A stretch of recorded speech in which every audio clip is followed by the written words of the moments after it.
friends, welcome back to Fig Basket Crochet's micro lesson series You Can Crochet. This is tutorial number 3 and we're going to be covering the chain stitch.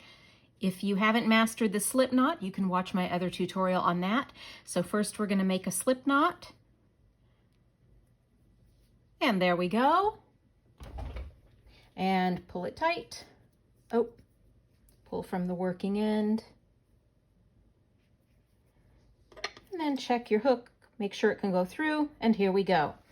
Now in the chain stitch, you're going to be stabilizing the base of your slip knot. And as we work the chain stitch, you'll alternate between stabilizing it with your right hand and stabilizing it with your left hand. If you are right-handed, the hook is always going to stay in your right hand, and I do not yet know how to do a left-handed tutorial, so stay tuned for that. Let's get going. So stabilize the slip knot with your right hand, with your hook in your right hand, holding it like a pencil, and the hook facing you. Then with your left hand, take the working end of your yarn, pass it under your hook and toward the back, and then over the top of the hook. In every crochet pattern, this is called yarn over. You might see it abbreviated as YO, yarn over. Then you're going to stabilize the base of the slip knot with your left hand. And then you see as you do that, the yarn tightens under the head of your hook. Look at that, how it grabs it. So grab it there like that and then pull it through the loop. All right, look at that. We have our very first chain stitch. After you've pulled the yarn through, stabilize that again, keeping the hook in the hand. Stabilize it again with your right hand. Then we're going to go through the process again. You'll need to stabilize your hook too. Look and see how I've got that all together.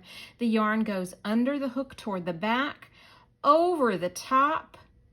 Move the base of the slip knot over to your left hand and stabilize it. And then pull the yarn through the loop. Look, we have got 2 chain stitches. How lovely they are. Move the knot over to the right. Yarn under and then over, knot over to the left, and pull it through. And you can remember it this way. You start with the knot to the right, yarn over with the left, knot to the left, and pull the yarn through. Knot to the right, yarn over with the left, knot to the left, and pull the yarn through.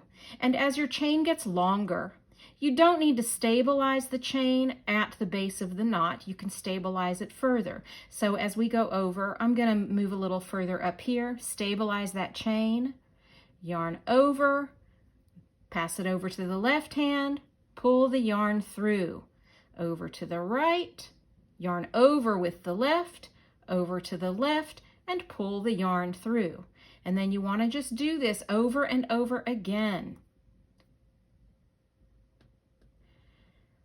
And it won't matter for right now. See, since I'm going so slowly, I've got an uneven stitch there. That doesn't matter right now. You just go. You open up a podcast or your favorite movie, TV show, audio book, or maybe you have a conversation with a friend and just do chain stitches slowly until they start to look even.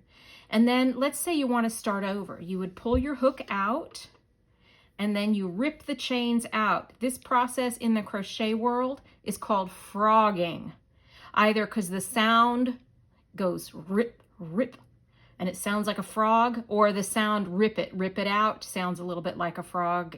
We don't really know exactly which way, but frogging is when you just undo all of your work. So don't be afraid to frog your work and start over and do just, I don't know, 1,000,000 chains until you feel like you've got an even chain stitch. And we will be back next time with single crochet, and that's going to be your first row of crochet. So join me again. Please click like on this video if you like it, and of course subscribe to my channel and tell your friends. Thank you.